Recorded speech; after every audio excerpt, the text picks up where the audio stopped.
dans les détails, je ne saurais pas te dire exactement.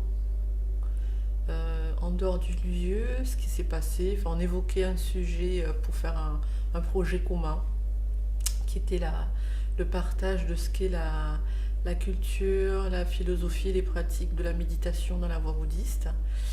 Et je t'avoue que j'étais assez heureuse d'y voir des jeunes gens dynamiques et qui avaient aussi l'envie de partager en fait ce que je considère moi être comme un trésor. Voilà. Et donc on s'est retrouvés là et nous avons échangé en fin de réunion et effectivement j'ai noté que tu étais un jeune homme intéressant pour moi à connaître. Comment et pourquoi je sais pas, mais j'ai senti qu'il y avait quelque chose qui me semblait évident. Ah, avec cette personne, il peut y avoir des choses très intéressantes à faire, à découvrir. Je ne sais pas si on n'avait pas déjà évoqué le sujet de notre épuisement professionnel tous les deux, d'emblée en fait. Comme s'il y avait quelque chose où on s'était reconnu instinctivement par rapport à ce sujet-là. Et sans tabou, sans crainte, on a échangé sur le sujet. Et qu'on s'était même dit que c'est la pratique de la méditation notamment qui nous a aidés à nous relier à la souffrance qu'on avait vécue et qui nous aidait à nous en sortir. Ouais. Je pense que j'étais déjà même partie alors que toi tu étais encore à l'intérieur ou tu étais en arrêt mais tu étais encore au sein de ta structure et que moi effectivement j'avais déjà fait le choix de partir parce que je ne pouvais plus y être. J'ai mis du temps à le reconnaître verbalement, oralement, mais effectivement ouais, j'étais déjà partie parce que je ne pouvais plus y rester. Pour moi c'était j'ai laissé ma peau en fait. C'est bien simple, ce que je m'étais dit c'est tu y restes, tu meurs, c'est une prison, tu y meurs. Ouais, ben justement c'est quand je me suis dit si tu y restes, tu y meurs.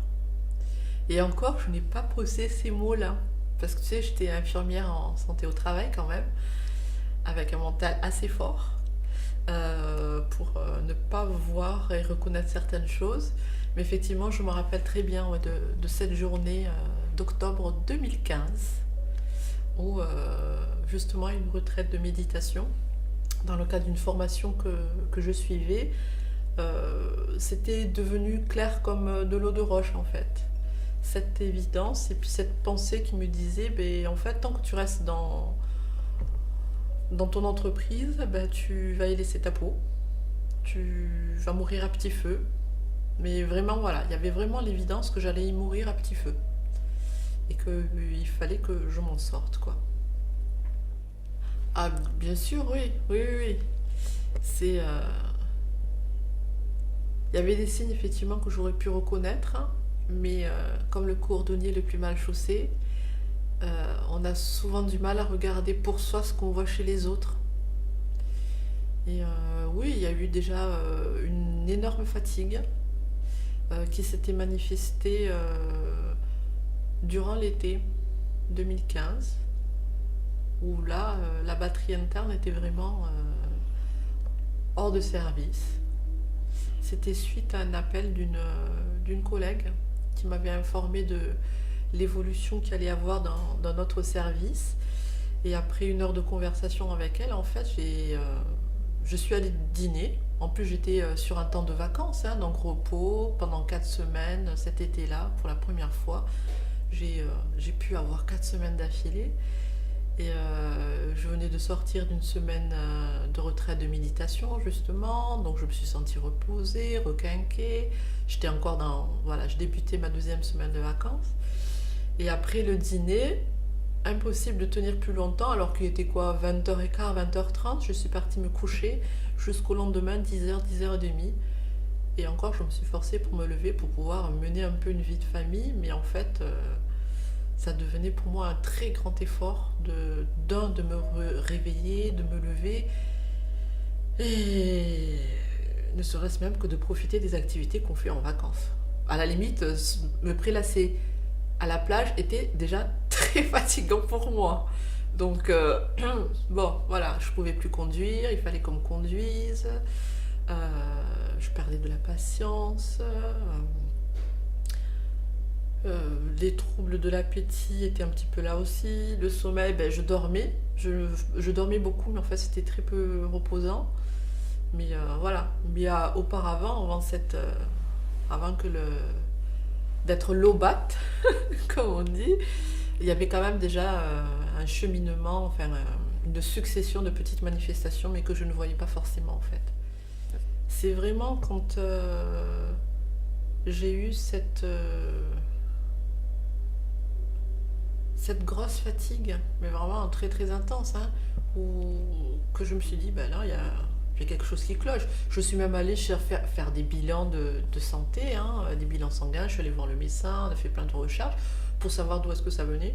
Mon corps ne disait rien en termes d'examen et de bilan, il n'y avait pas de soucis, apparemment, mais... Mais oui, chez moi c'était assez subtil, je pouvais pas. Ma famille en tout cas, ne me disait pas forcément, ne me renvoyait pas forcément quelque chose, parce que je avais à cœur justement de poser une relation avec mon entourage qui soit posée, calme, beaucoup moins dans les conflits, les disputes ou la manière de parler un peu désobligeante en fait.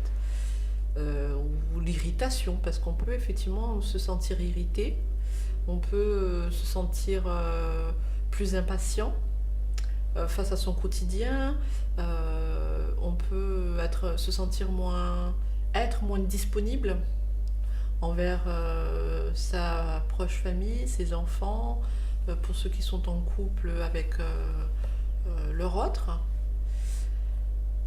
Mais en fait, cet aspect-là, je ne l'avais pas forcément ressenti. En fait, on ne me renvoyait pas en tout cas l'impatience, l'irritabilité, le manque de présence. Parce que je faisais déjà moi attention. C'est vraiment l'idée de... Enfin, c'est même pas l'idée, c'est l'épisode de très grosse fatigue que j'ai eu en juillet 2015 qui m'a démontré. Et encore, j'ai lutté contre l'idée jusqu'en octobre où je me suis rendu compte qu'effectivement là-dedans, dans l'état dans lequel j'étais et le service dans lequel j'étais faisait que je ne m'y sentais plus au bon endroit pour maintenir ma santé à son bon niveau.